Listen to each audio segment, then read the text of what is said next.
การพัฒนาพื้นที่น้องจันและถนนคูเวียงถือเป็นยุทธศาสตร์ที่สำคัญอีกแห่งหนึ่งอยู่ในนครหลวงเวียงจันทร์เนื่องจากเป็นหัวใจหลักใจกลางเมือง BCD หรือว่า Central Business District ด้วยสภาพภูมิศาสตร์ที่ติดกับเขตธุรกิจเก่าและความพยายามในการปรับปรุงตัวเมืองให้มีความทันสมัยพื้นที่ที่มีท่าแห้งสูงที่จะกลายเป็นศูนย์กลางทางด้านเศรษฐกิจและการท่องเที่ยวที่โดดเด่นในอนาคตนี่มันเป็นการวิเคราะห์ปัจจัยในการสุกโยในพื้นที่ดังกล่าวมีการเปลี่ยนแปลง1ที่ตั้งยุทธศาสตร์หรือว่า Premium Location พื้นที่น้องจันและถนนคูเวียงตั้งอยู่จุดเชื่อมต่อระหว่างเขตเมืองเก่าตั้งแต่เขตถาดดำหอวัฒนธรรมและเขตพัฒนาชุมชนใหม่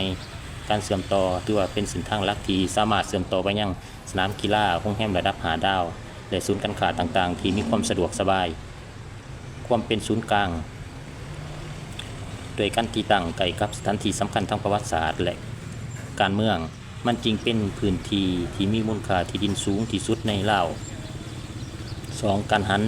สู่การลงทุนสูงในอนาคตพื้นที่ที่มีท่าเอียงจะเปลี่ยนจากเขตที่อาศัยและอ่านค่าขนาดน้อยไปสู่โครงการอสังหาริมทรัพย์ที่มีการผสมผสานการสร้างอาคารสูงที่ร่วมเอาของการที่มีความทันสมัยห้างสรรพสินค้าและโรงแรมระดับสากลศูนย์กลางทางด้านการเงินและธุรกิจดึงดูดธนาคารสำนักงานใหญ่ของบริษัทข้ามชาติและของการให้เช่าแบบสมาร์ทออฟฟิศ 3. การพัฒนาให้เป็นแลนด์มาร์คด้านการท่องเที่ยวเพื่อให้กลายเป็นแลนด์มาร์คที่สำคัญการพัฒนาต้องเน้นใส่ 1. พื้นที่สีเขียวและก็การพักผ่อน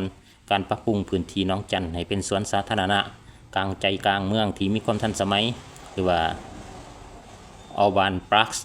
คล้ายคือกับสวนสาธารณะในตัวเมืองใหญ่ของโลกซึ่งจะเป็นปอดของเมืองและก็ดึงดูดนักท่องเที่ยว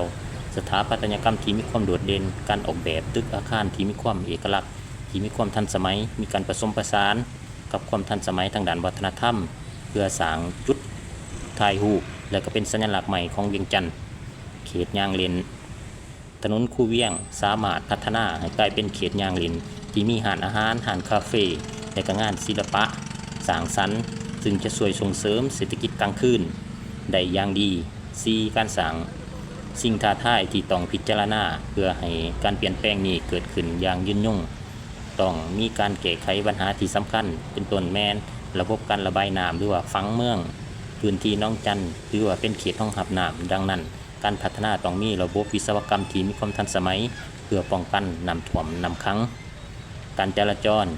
การเพิ่มขึ้นของตึกจะเพิ่มความแออัดการวางแผนบอนจอดรถและก็การขนส่งสาธารณะที่ห้องหับแมนสิ่งที่ขาดบ่ได้การรักษาเอกลักษณ์ที่มีความสมดุลระหว่างการเป็นเมืองที่ทันสมัยและการรักษารูปร่างหน้าตาที่เป็นเอกลักษณ์ของเวียงจันทร์บ่ให้สูญหายไปเคียงคู่กับความเจริญแต่หากว่ามีการวางผังเมืองที่มีความชัดเจนและก็การลงทุนที่ถูกทิศทางน้องจันและถนนคูเวียงจะกลายเป็นพื้นที่เศรษฐกิจแต่จะเป็น